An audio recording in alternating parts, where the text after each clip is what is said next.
Lumutang sa Day 11 ng impeachment trial ni Vice President Sara Duterte ang umano'y mga irregularidad sa paggamit ng 125 million peso confidential funds ng Office of the Vice President matapos ihayag ng State Auditor ng Commission on Audit na halos 29 million pesos sa mga acknowledgement receipt ang isinumite ng tanggapan ay may petsang lampas na o wala umanong petsa.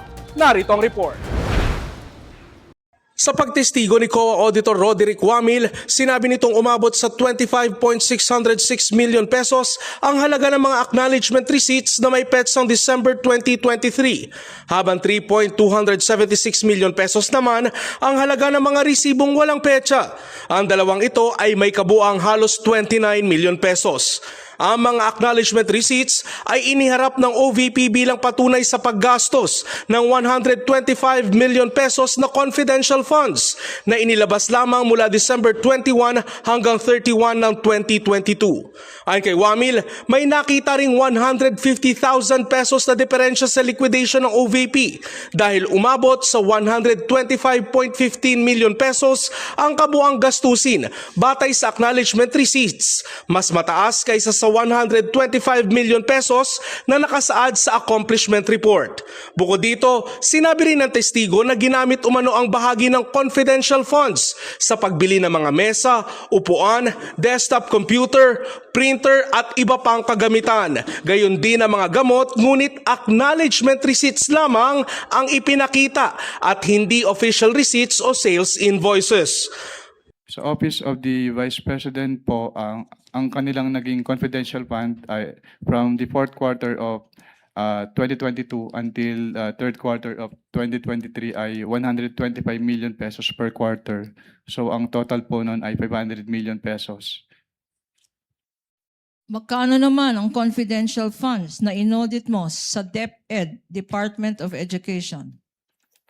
Ang inaudit ko naman po sa Department of Education, since ang kanilang cash advances ay from the first quarter of 2023 until the third quarter of 2023 at meron silang 37.5 million pesos quarterly cash advances.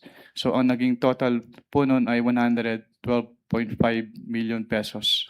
Inilahad din ni Wamil na hindi pinayagan ng COA ang paggamit ng humigit kumulang 40 million pesos na confidential funds para sa pagbili ng mga gamot dahil hindi ito kabilang sa mga pinahihintulutang paggamitan ng confidential funds sa ilalim ng umiiral na Joint Circular 2015-01. Sa pagtalakay ng mga acknowledgement receipts, binasa ni Private Prosecutor Attorney Lorna Capunan ang mga pangalan sa mga recipients ng confidential funds, kabilang sina Andy Lim, Alejandro Pigit, Mary Grace Piatos at Renan Piatos. Nagbiro si Capunan hinggil sa ilang mga pangalan, bagay na tinutulan ng Defense Counsel na si Attorney Michael Powa dahil anyay nilalagyan ng interpretasyon ang mga dokumento. P-1-8-545 in the name of Odi or Andy C. Lim for 50,000 pesos. Andy Lim. Kanya ko pala hindi mabasa. Andy Lim. Para kay Andy Lim, 50,000 pesos. Ang date, 12/21/2023. Siguro dahil Objection, pikit. Your Honor. I'm sorry, but I've been giving leeway to opposing counsel, but I think she's been coloring, the contents of the documents more than what is shown Your in the Honor, I'm document just reading. It itself. says here. And No, counsel Your Honor. can refer. Pick it. Counsel for the panel of prosecutors. I think you know what the counsel for the respondent is talking about. Yes. Kindly Yun. proceed accordingly. Kaugnay niyan, pinagbigyan ng Senate Impeachment Court ang hiling ng dalawang bangko na mabigyan sila ng karagdagang 10 banking days upang makumpleto ang pagsusumite ng bank records ni Vice President Sara Duterte at ng kanyang asawang si Attorney Mans Carpio. Hanggang August 31 ang ibinigay na palugit ng impeachment court para maisumite ng BDO at Security Bank ang natitira pang mga dokumentong hinihingi sa ilalim ng subpoena. Matatandaan nitong July 30, tumalima sa subpoena ang mga bangko gaya ng PS Bank, Metropolitan Bank and Trust Company. Bank of the Philippine Islands o BPI, Land Bank of the Philippines, BDO Unibank at Security Bank sa pamamagitan ng pagsusumite ng mga bank records. Sinabi ng BDO na kailangan pa nito ng dagdag na oras upang makuha at maitipon ang mga dokumento na saklaw ng subpoena. Samantala, ipinapaalam naman ng Security Bank na hindi pa nito natatapos ang pagpiprint ng mga dokumentong may kaugnayan sa 20 entity na saklaw ng subpoena dahil sa dami ng records na kinakailangang iproseso.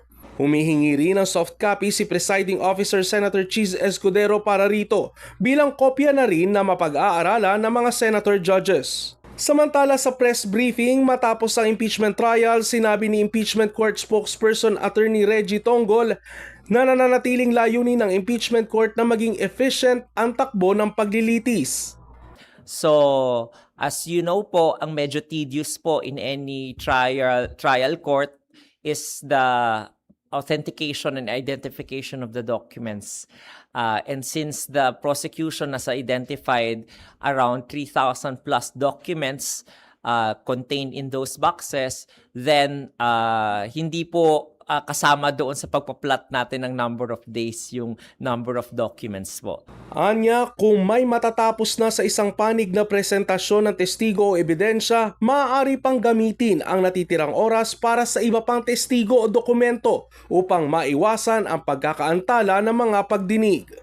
So, kung mapapadalian po yung pag-identify at authenticate ng isang witness nung 3,000 na mga dokumentong yon, then we will be on schedule na 1 day, 1 witness po tayo. Pero as based sa time and motion studies po nga natin ngayon, mukhang hindi po posible yon because of the voluminousness of the documents. That's why meron po tayong leeway na katulad nun, 27 witnesses lang, pero 31 days yung nirequest nila is for these kinds of contingencies. Sa panig ng House Prosecution Panel, sinabi nitong magpapatuloy ang paghahain ng documentary at testimonial evidence. Iginiit naman ng depensa na patuloy nilang kukwestiyonin ang admissibility, kredibilidad at bigat ng mga ebidensyang inihaharap laban kay Vice President Sara Duterte at gagamitin nila ang lahat ng legal remedies na pinapayagan ng impeachment court. Ayon kay Attorney Michael Powa, nananatili ang kanilang posisyon na questionin ang admissibility ng mga bank records na ipinapatawag sa impeachment court. Anya, igigit ang depensa na dapat munang matiyak na ang mga dokumentong ito ay nakuha at ihaharap alinsunod sa umiiral na batas, kabilang ang mga probisyon ng bank secrecy law at iba pang kaugnay na batas bago ito tanggapin bilang ebidensya. Susunod sa balita sa probinsya, kwento ng mga residente sa sitio Agbatuan na napag-iwanan ng kaunlaran, alamin. At Nations Girl Group Bini, feel na feel ang Aloha Spirit sa kanilang Signals World Tour sa Hawaii. Alamin yan sa pagbabalik ng Mabilis Lang To.